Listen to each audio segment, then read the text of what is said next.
सहस्रनामस्तुल्यं शिरोभावे सहस्रनामे पुरुषाय शाश्वते सहस्रवती उदाहरणाय नमो नमः। ॐ त्वमेव माता च पिता त्वमेव बन्धु च सखा त्वमेव विद्या द्रविणं त्वमेव शरणं मम देवदेव। ॐ शान्ताकारं भुजगशयनं पद्मनाभं सुरेश्वरं विश्वधारं गगनसदृशं मेघवर्णं शुभांगं लक्ष्मीकान्तं कमलनयनं योगिवृधानुगम्यं वन्दे विष्णुं भवेहरं सर्वलोकैकनाथं। नवधा भक्ति में हमने एक श्रवण और स्मरण, पाद सेवन, कीर्तन, आत्मनिवेदन, साख्य, दास्य, वंदन, ये सब 9 प्रकार की भक्तियों का वर्णन भागवत कथा के प्रारंभ में देखा और सुना था। नवदा भक्ति में भागवत कथा को कहने सुनने से जो हमारा लाभ होता है वो श्रवण भक्ति का लाभ मिलता है सुनने से।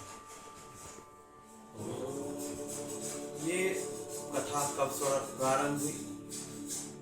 कथा प्रारंभ होने का तो अनंत काल से कथा चलती आ रही है, लेकिन कहा जाता है, जो हमने प्रथम वीडियो में आपसे बात की थी, कि नारद जी पृथ्वी लोक पर आए और कलयुग के प्रारंभ हुआ था, जब उस समय आए थे, पृथ्वी पर आने के बाद उन्होंने भक्ति और ज्ञान वैराग्य की दुर्दशा देखी वृंदावन में। फिर ऋषियों ने उन्हें रास्ता बताया, उन्होंने ये श्रीमद् भागवत महापुराण की कथा की, जिससे भक्ति ज्ञान वैराग्य को अच्छी स्थिति प्राप्त हुई और वो तरुण हो गए। अब भक्ति ने कहा मैं कहाँ रहूँ, तब परमपिता परमेश्वर का आदेश हुआ कि आप भक्तों के हृदय में हो। इसी सिलसिले में हम चलते हैं कि फिर ये कथा कहाँ हुई। फिर ये कथा हुई थी आप जब सुखदेव जी महाराज ने ये कथा परीक्षित जी को सुनाई थी, इस कलयुग के प्रारंभ काल में, कलयुग शुरू हुआ था तब। परीक्षित जी की कथा भी आपसे हम डिस्कस करेंगे। अभी तो फिलहाल यहाँ चलते हैं जहाँ पर शौनक ऋषि हैं और सूत जी से ये कह रहे हैं कि हे सूत जी, ज्ञान जो होता है वो अज्ञान रूपी अंधकार को नष्ट करने वाला होता है, और आप उनसे एक ऐसी कथा या ऐसी कोई स्तुति हमें बतलाइए जिससे कि जो कलयुग में घोर कलिकाल अब धीरे धीरे शुरू हो रहा है, इसमें जो लोगों की प्रकृति है वो आसुरी स्वभाव की हो गई है और इसके परिणाम स्वरूप वे कलेशों से आक्रांत हो गए हैं। ऐसा कोई साधन बता दो जो कलयुग में होने वाले जितने भी दुख हैं उनसे हमारी मुक्ति करा सके।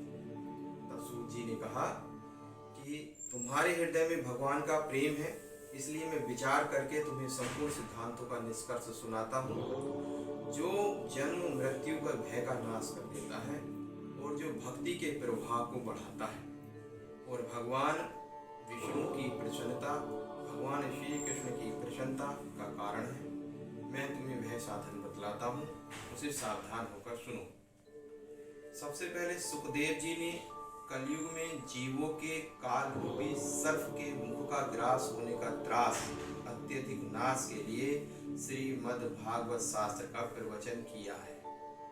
मन की शुद्धि के लिए इससे बढ़कर कोई साधन नहीं है।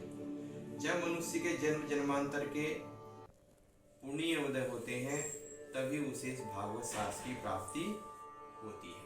तो यानी कि आप सब लोग जो इस वीडियो को देख रहे हैं उनके जन्म जन्मांतर की पुण्यों का उदय हुआ है, तब आप यहाँ तक पहुँचे हैं।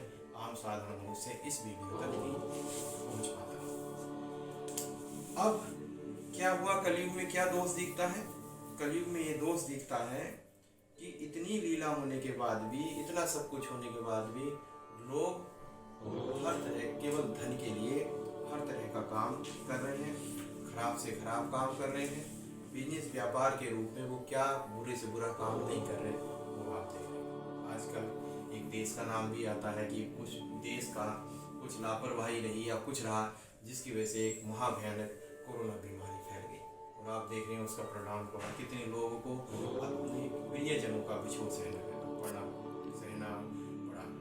इतना सह उसके बाद कितने लोगों को अपनी जॉब से हाथ धोना पड़ा, कितने लोग बच्चों की शिक्षा इधर से उधर हो गई, और कितने लोगों का शरीर इतना खराब हो गया है कि वो जो अगर 100 साल जीते तो 60 साल जी पाएंगे। सब व्यापार, सब बिजनेस। इसमें कुछ लोगों ने अपना क्या किया है, कुछ लोगों ने इसमें बिजनेस किया, ग्लव्स का, सैनिटाइजर का खूब उल्टे सीधे रेट में बेचे। उन्होंने अस्पतालों में चिकित्सा की, खूब उल्टे सीधे रेटों में, खूब उल्टे सीधे खूब पैसे कमाए कि क्योंकि ये तो सीरियस है, गंभीर है, अब इनका तो कोई वो नहीं, तो इतने दुगने तिगने चौगने दामों पर दवाइयाँ, ये सब आपने देखा है, आपके साथ। खैर, इस बात को छोड़ते हुए हम भागवत कथा के अमृत में डूबते हैं। भागवत कथा में अब क्या होता है, जब नारद जी के बाद हमने गोकर्ण महाराज की कथा आपको सुनाई थी।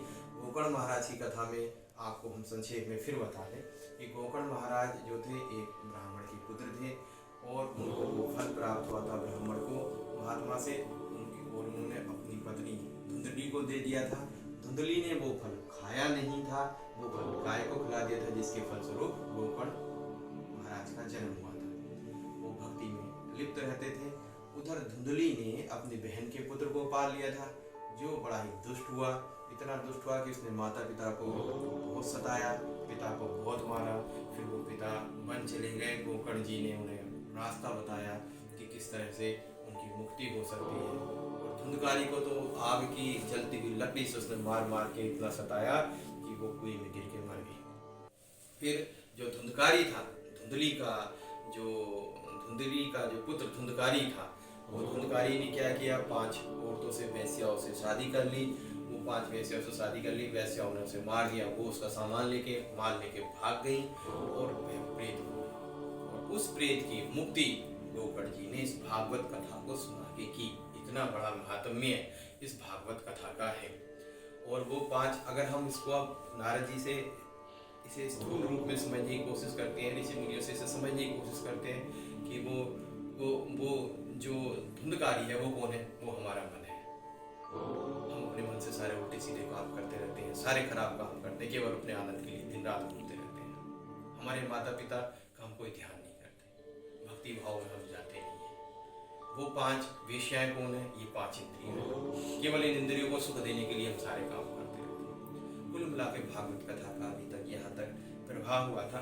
अब इस समय हम डिस्कस करते हैं कि भागवत कथा को कैसे किया जाए और सप्ताह यज्ञ की क्या विधि है, वो मैं आपको पूरा पढ़ के सुनाता हूँ। सनकादिक कहते हैं, नारद जी अब हम आपको सप्त श्रवण की विधि बताते हैं। यह विधि प्राय लोगों की सहायता और धन से साध्य कही गई है। पहले तो यत्न पूर्वक ज्योतिष को बुलाकर मुहूर्त पूछना चाहिए, तथा विवाह के लिए जिस प्रकार धन का प्रबंध किया जाता है उसी प्रकार धन की व्यवस्था इसके लिए करनी चाहिए। कथा के आरंभ करने में भद्रपाद, अश्वनी, कार्तिक, मार्गशीर्ष, आषाढ़ और श्रवण, ये 6 महीने श्रोताओं के लिए मोक्ष की प्राप्ति के कारण है।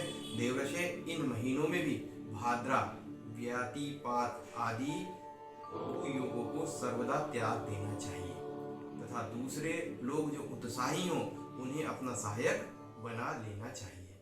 फिर प्रश्न करके देश देशांतरों में ये संवाद भेजना चाहिए कि यहाँ कथा होगी। सब लोगों को सपरिवार पधारना चाहिए। जो स्त्री और शूद्रादि भगवत कथा एवं संकीर्तन से दूर पड़ गए हों उनको भी सूचना देनी चाहिए।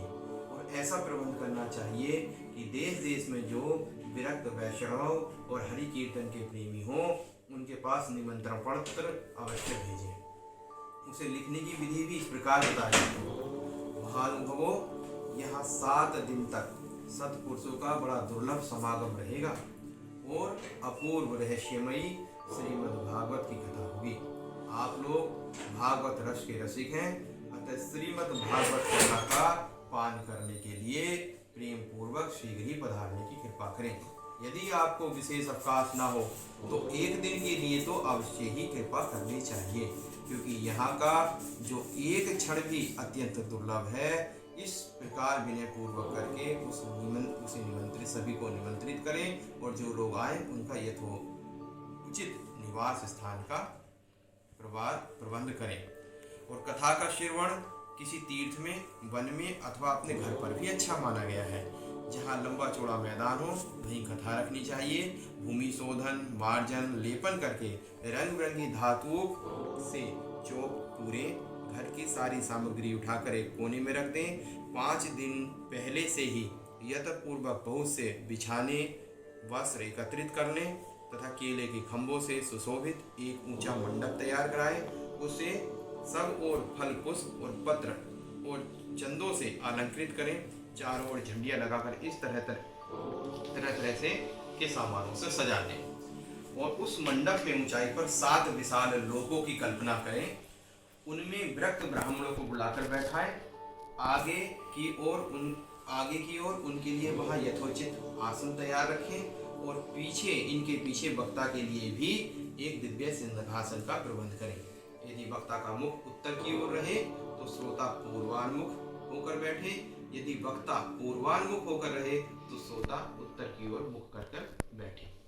इस प्रकार जब बैठे फिर कथा करें। कथा से पूर्व एक व्रत ले लेना चाहिए। उस व्रत में जितना आप कम से कम खा सकते हैं, एक टाइम का भोजन करें। अगर आप व्रत रख सकते हैं, फलाहार कर सकते हैं, फलाहार करें। दूधाहार कर सकते हैं, केवल दूध पे रहें। और अगर बीमारी है कुछ है तो दोनों टाइम हल्का हल्का खाने, वरना अच्छा रहेगा कि एक समय भोजन करें। और उसमें आप पूरी कथा का मन लगा के श्रवण करें और भगवान से जरूर प्रार्थना, इस तरह से प्रार्थना करें। सभी भगवान के चरणों में अपना मन लगा लें। श्री कृष्ण भगवान के चरणों में लगा लें। जो आपके इष्ट हों उनके चरणों में अपना मन लगा लें और ऐसे कहें, हे करुणानिधान, मैं संसार सागर में डूबा हुआ बड़ा दीन हूँ। कर्मों के मोह रूपी गहर ने मुझे पकड़ रखा है। आप इस संसार सागर से मेरा उद्धार कीजिए। इसके पश्चात धूप, दीप आदि सामग्रियों से श्रीमद् भागवत की बड़े उत्साह और प्रतिपूर्वक विधि से पूजा करें और पुस्तक के आगे नारियल रखकर नमस्कार करें और प्रसन्न चित्त से इस प्रकार स्तुति करें। श्रीमद् भागवत के रूप में आप साक्षात श्री कृष्णचंद्र विराजमान हैं, भगवान विष्णु विराजमान हैं। हे नाथ, मैंने भव सागर से छुटकारा पाने के लिए आपकी शरण ली है। मेरा यह मनोरथ आप बिना किसी विघ्न बाधा के सांगोपांग पूरा करें। हे केशव, मैं आपका दास हूँ। इस प्रकार कथा प्रारंभ करें। अब हम कथा का अगला चरण अगले वीडियो में आपके साथ शेयर करेंगे। नमो नारायण। ओम नमो भगवते वासुदेवाय। शांति भूताय शांति, वनस्पतये शांति, विश्वदेव शांति, ब्रह्म शांति, सर्वं शांति, शांतिरेव शांति, श्यामा शांतिरेधि। ओम विश्वानि देव सवितुर्दत्तानि पराशुर्य भद्रं तन्नाशु। ओम शांति शांति शांति।